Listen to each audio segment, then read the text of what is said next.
It's said that everyone was over like Rover during WWE's Attitude Era, so fervent were fans for the product at the time. While that may be true to an extent, not every gimmick was a winner, and some performers traded in perfectly decent ones for rotten offshoots, flat-out duds, and sometimes potential career killers. Lame, offensive, or otherwise totally nonsensical, why WWE, or in fact the wrestlers themselves, thought that they needed to go in these odd directions remains puzzling. I'm Adam Pacitti from Cultaholic Wrestling, and these are 10 terrible WWE Attitude Era gimmick changes. And if you're not down with that, I got 2 words for ya. Like and subscribe. Wait, that's 3. Number 10, Chainsaw Charlie. Terry Funk is one of the true legends of the professional wrestling industry, a beloved, timeless icon who doesn't need to be anything other than Terry Funk. The Funker was in the autumn of his in-ring career in the late 90s, but had established his worth during solid stints with WCW and ECW earlier in the decade, before agreeing to join WWE in order to team up with his old hardcore running buddy Mick Foley. The day of his planned Raw debut, Funk was instructed that he would be coming out of a box as a mystery reveal. When informed of these creative plans, the man from the Double Cross Ranch requested that he be rechristened Chainsaw Charlie, and he could cut his way out of the wood like Leatherface, as you do. Add a red shirt, a pair of Levi's, some women's pantyhose, and baby powder, and hey presto, you have one of the most pointless and confusing gimmick changes ever. The former NWA heavyweight champion admitted himself that the idea was a dud in his autobiography, and thankfully Chainsaw Charlie was only a brief distraction. Number 9, the Sultan. Rikishi was one of the Attitude Era's true success stories, as the big man's career hit the stratosphere thanks to some blonde hair dye, revealing ring attire, choreographed dance moves, and an, cracking finisher that fans just lapped up. Though thankfully not literally. It took Kish a while to get there, of course, with a few subpar gimmicks before he found the one that made him a star. His spell as a head shrinker was fine, though obviously had a ceiling. Make a difference Fatu was a nice idea, though unfortunately let down by cheesy execution. But the Sultan? Oh, just dreadful. Insultan more like, if you ask me. Unable to speak after supposedly having his tongue cut out, the Sultan had Iron Sheik and Bob Backlund do his talking for him. And that is never a good thing, is it? Amazingly, the Sultan found himself in the Intercontinental title mix and clashed with fellow Samoan Rocky Maivia at WrestleMania 13, but fans didn't buy the act and the big man was sent to developmental before being fitted for a thong. Number 8, Rockabilly. WWE famously tried to get Billy Gunn over as a single star on several occasions, pushing him strong as Mr. Ass and The One. Even though these attempts didn't really take, the effort was commendable nonetheless. If only they knew about scissoring back then. The first try at getting Billy Gunn over, on the other hand, was a totally fruitless endeavor. After splitting from Kayfabe Brother and Smoking Gun's tag partner Bart, Billy went solo, and his spectacular accomplishments like, beating Flash Funk on the WrestleMania 13 pre-show caught the attention of the honky-tonk man who decided to manage him. Gunn was repackaged as Rockabilly, given some new naff entrance music and a rhinestone emblazoned jacket. Far from being cool, cocky, and bad, he was just plain bad, and he and everyone else knew it. The push that came with the gimmick change was as half-hearted as Gunn's performances as Rockabilly, with WWE smartly changing tack by throwing him together with another no-hoper, the Roadie, and forcing them to sink or swim. They swam like a couple of mega-over kippers, alright, quickly making their former guises feel like distant memories. Number 7, Golga.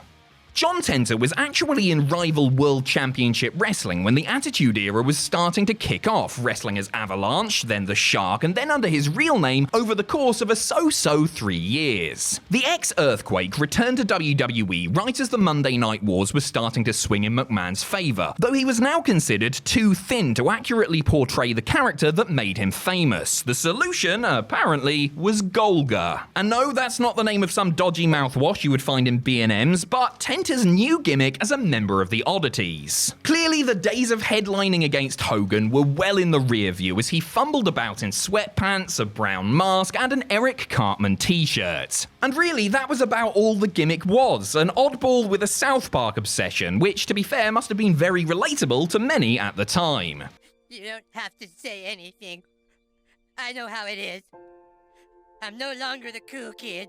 His time tagging with Giant Silver and co. wasn't a career highlight, but at least Tenta, universally regarded as one of wrestling's kindest souls, got a year-long spell during one of WWE's hottest periods. Number 6, The Real Man's Man.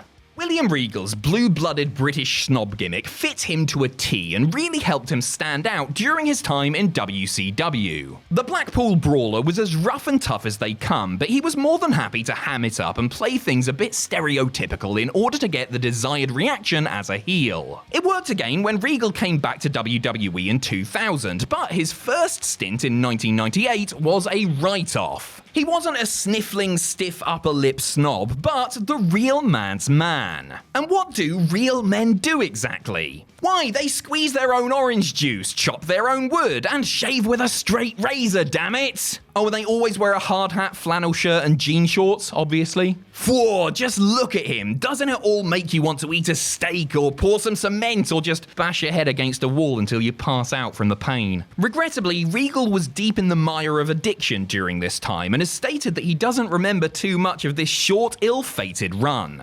Actually, perhaps that's not so regrettable after all. Number 5, The Good Father.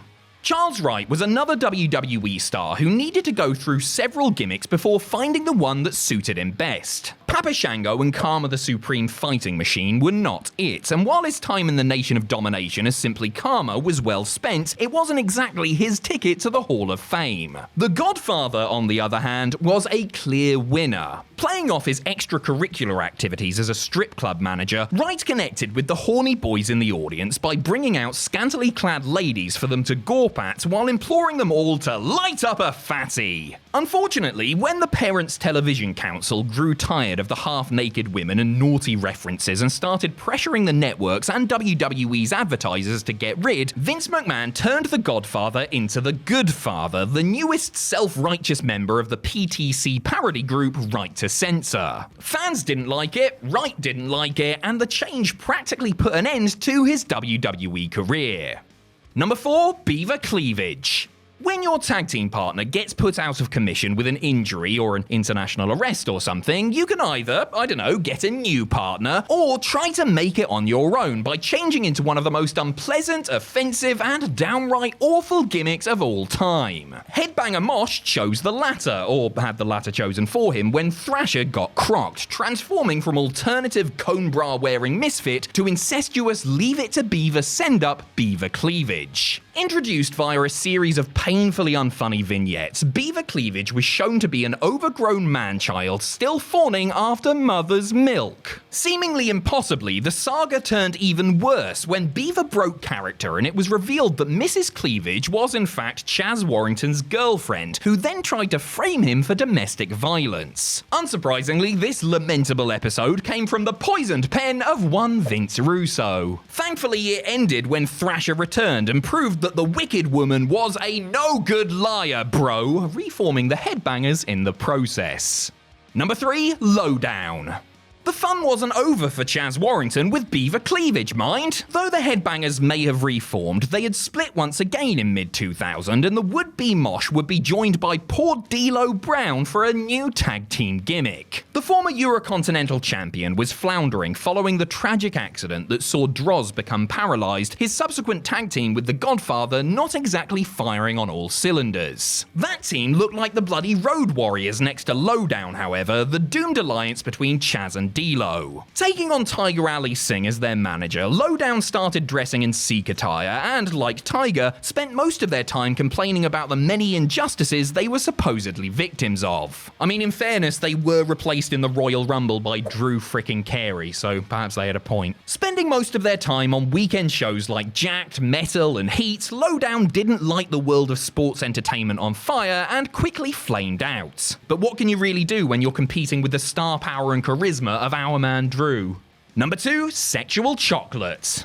Vince McMahon went all in on Mark Henry when he signed him to a 10-year big money deal in 1996. Presented as a major star from the get-go, the world's strongest man made his in-ring debut on pay-per-view and was then put under the learning tree of Ron Simmons in the Nation of Domination. After his spell in the Nation, however, things went about south for Henry, and by south I mean directly south to his roaming Willie as he blossomed into sexual chocolate, bedroom deviant and romancer of the elderly. Was the tawdry direction change a rib? Were the creative powers that be upset with Henry's seemingly slow progress as a worker? Did Vince McMahon just wake up one morning and decide to ruin his investments career on a whim? None of the above, as it turns out, because Henry created the ladies' man character and coined the new name himself. Smooth-talking Lothario who attracts beautiful women like a muscular magnet is one thing, but I somehow doubt Henry foresaw just where this gimmick would go, including classic segments like his date with Chyna's friend Sammy or his aging fiancée giving birth to a fake hand. Number 1. Naked Midian.